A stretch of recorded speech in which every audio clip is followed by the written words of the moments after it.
Hey girl, how you doing? All right, we're gonna get into this weekly reading wrap up. I feel like we could all say it together at this point in time.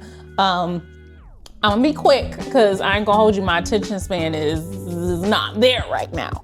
But I read 5 books this week. Yes, ma'am. Yes, ma'am. And when I look at it, it's low-key a good reading week. So we'll start off with Half Court Shot by Kimani May. Love this one. I first was interested in reading this because I saw that Kiosha, which is one of my favorite cover art designers, actually designed the cover. So I'm already like, we in here. Okay, love it. That's what drew me into it. However, I don't get to read a lot of sapphic romances, and this was a sapphic romance. It's basically a second chance romance. We're getting also fake dating. We're also getting forced proximity, and just a lot of little precious moments that lead to a good intimate scene. I will say that scene not gonna happen until 90% of the book. So it's definitely a slow burn, but I appreciate the author shaping the characters in this way, because I feel like a lot of times same-sex couples can be over-sexualized. But we get a different story with this couple, and I love that. I do have a more detailed short form review that you can find on this channel or on my other socials, so I won't go into this one too deeply, but I love this one for sure. It was a good time reading this and just following the journey. I want a physical copy of this book. Next, With Love from Harlem with ReShonda Tate. I read this because I was reading it for my friend's book club. And I'm not gonna lie, it was very difficult to get into it. We're following the story of Hazel Scott from when she was a young girly until, really the end of her life.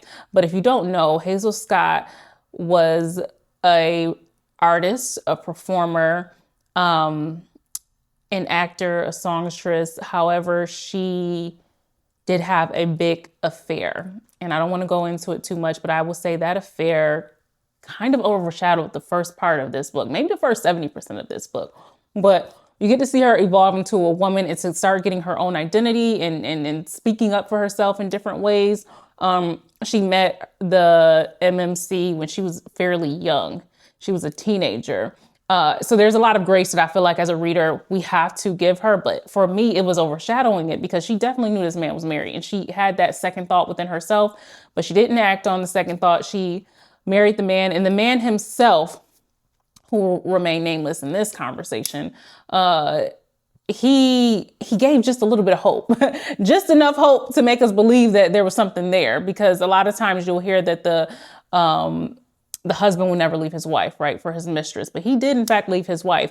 But Billie Holiday, who is a great secondary character here, had a statement where she says, like, okay, now you are the wife, so the mistress spot is open. And that no truer words were spoken in this book because he continued to cheat on her. However, this should not overshadow the fact that Hazel Scott really stood up for the people and was washed from a lot of the history that we now know today.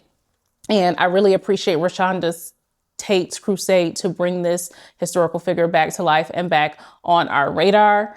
This was definitely a good read as well. It tried my patience at certain points. Teachers of Hardwood High, X and E by Nina High. I actually got the physical copy of this. It's on my bookshelf, but I am reading this for Sugar Honey Book Club. We're going to read the first 3 books and I'm super excited to get into that. But rereading this was a good experience. I totally forgot how slow it was, and not like slow burn, like you're slowly waiting to get to some spice, which I mean, I guess I don't care much about that, but this is grown folk type of love. This is more of a contemporary romance. This is teachers falling in love. This is 40 plus. This is people who have their kids going off to college, so it's mature. Love that. But I also forgot the fact that it was not going to be the pacing that I had been getting in other books. Nevertheless, great way to kick off the reads for Sugar Honey Book Club. We're meeting and we're going to talk about it in April. Made to Love by Alexandria House. This woman don't miss. This was the second book that she released. I believe it's in the Love After series. If I'm wrong, I'll correct it somewhere on here. Wowzers. This book was so freaking good. Our FMC is a businesswoman, we'll call her. She's an entrepreneur. She has her own business. She is very secure in herself. She has all the things for herself. However, she ends up with a guy who is a stripper. And it's obviously a lot of passion there, a lot of admiration there, but there is no fidelity there because that man was all the way married. And she eventually rids herself of him, but it leaves some scars with her. She don't trust men no more. So when she meets her soon to be MMC, ooh, Lord, and sees him perform because he's a poet, she is like taken with him. However, she's super cautious now and she's putting up all the guards for him that she should have put up for old boy. But just seeing this love story unfold was amazing. It was heat from beginning to end. A House does it best. That's why she up there for me. Like, it was so good. I love this series and I'll continue to read through this series. Right now, I'm trying to be so intentional about reading my favorite authors' early work because I really just want to see the progression of their writing. But honestly, she was hitting from the beginning. Okay, that was the good one. And last but not least, Forbidden Entanglement by Miss Cyan Bleu. Yeah, so this was a buddy read. I will say, I think that this one's not for me. I had some challenges with some of the things that were presented here, but I'll give you guys a storyline. So we have an FMC who is younger. She's like 25. We have an older MMC. He's like 45, if I'm not mistaken. He's in the 40s. And the FMC, before she even meets this MMC, had a very trifling partner. She has a relationship with him for a year. When she finds out that she is in fact the other woman, she like has this like depressive episode for about a year where she's just trying to gather herself. And honestly, for someone who has had hard breakups, I get that. It's not even about the person for me. It's about me having to re-heal and just recheck in with myself and who I am without that person. So I get that she had to take her time.